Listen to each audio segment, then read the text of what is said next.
উনি পরিবারকে সমবেদনা জানিয়েছেন, সেই বার্তাটি পৌঁছে দেওয়া হয়েছে।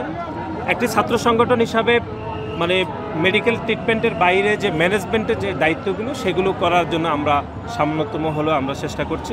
এখানে অন্য ছাত্র সংগঠনগুলো করছে, কিন্তু আমরা একদম শুরু থেকেই এখনো পর্যন্ত বাংলাদেশ জাতীয়তাবাদী ছাত্রদল নিবিড়ভাবে এই কাজগুলো করছে। আমরা মনে করি এরকম জরুরি কোনো কাজে আমরা সকলে ঐক্যবদ্ধ হয়ে এই পরিস্থিতিগুলো আসলে মোকাবেলা করতে আমাদের সক্ষমতা রয়েছে ইনশাল্লাহ। আমরা সবাই এখানে পাশে দাঁড়িয়েছে, এটি আমাদের জন্য এক ধরনের ইতিবাচক বার্তা বলে মনে হয়। দেখেছেন যে সকল যেন তারেক রহমান তিনিও বলছেন সকলকে ঐক্যমত্য হয়ে যেন এই পরিস্থিতি মোকাবেলা হয়। কতটুকু আপনারা এখানে দেখলেন বা কোন কোন দলের যারা আছে বা আপনাদেরকে পরিস্থিতি বা আপনাদের সাথে তাদের সাথে সামঞ্জস্য করছেন কিনা বা কোন বিষয়ে? দেখুন, এখানে আমাদের ঢাকা মেডিকেলের যে বার্ন ইউনিটটি রয়েছে এটি খুবই এখানে চিকিৎসা সেবার বিষয়ে এটি দেশের অন্যতম সেরা একটি প্রতিষ্ঠান।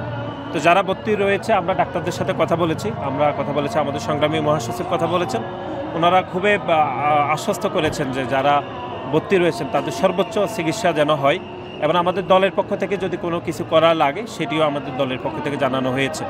কিন্তু দুর্ভাগ্যজনক এবং যে মর্মাহত যে ঘটনাটি সেটি হচ্ছে যে এরকম একটি ঘটনা কিন্তু ঘটেছে, বিশেষ করে বাংলাদেশ রাজধানী শহরের একটি সুনামধন্য শিক্ষা প্রতিষ্ঠানের কোমলমতি শিক্ষার্থীরা, আমরা যেটি গণমাধ্যমে দেখছি বা একদম প্রাইমারি লেভেলের শিক্ষার্থীরা আসলে সব থেকে বেশি ক্ষতিগ্রস্ত হয়েছে। এটি আমরা ছাত্র সংগঠন হিসাবে আমাদের খুবই সমবেদনা জানাচ্ছি এবং মহান আল্লাহর কাছে প্রার্থনা করছি যারা আহত হয়েছে তারা যেন খুব দ্রুত সুস্থ হয়ে যায়, এবং যারা শহীদ হয়েছেন তাদের পরিবারের প্রতি আমরা সমবেদনা জানাচ্ছি। আমরা মনে করছি যে এই ম্যানেজমেন্টে এটি ভালো রয়েছে, আমাদের বিভিন্ন ছাত্র সংগঠনগুলো কাজ করছে, সামাজিক সংগঠনগুলো কাজ করছে। এই যে কোনো দুর্যোগ নেমে আসলে সে সবাই ঐক্যবদ্ধ হয়ে এই কাজ করে, আমরা জাতি হিসাবে কিন্তু এটিও আমাদের এক ধরনের ইতিবাচক ঘটনা। আবার আমরা কোনো ঘটনা করলে ভিড় করে অনেক সময় এটি হয়তো একটা নেতিবাচক ঘটনা, কিন্তু আবার আমাদের মধ্যে সহযোগিতার মনোভাব কিন্তু চলে আসে, এটি কিন্তু অত্যন্ত ইতিবাচক ঘটনা। এই যে প্রায় 1000-এরও বেশি মানুষ রক্ত দিতে স্বইচ্ছায় চলে আসছে, যে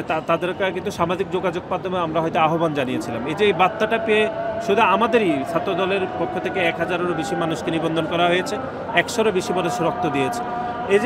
এই যে মানুষের পারস্পরিক যে এক ধরনের আবহ বা যোগাযোগের, এটি অত্যন্ত ইতিবাচক, এবং মানুষ যে কোনো দুর্যোগ আসলে বাংলাদেশের মানুষরা ঝাঁপিয়ে পড়ে সহযোগিতা করার জন্য। আমরা মনে করি জাতি হিসাবে আমাদের এই সুনাম সারা বিশ্বে রয়েছে।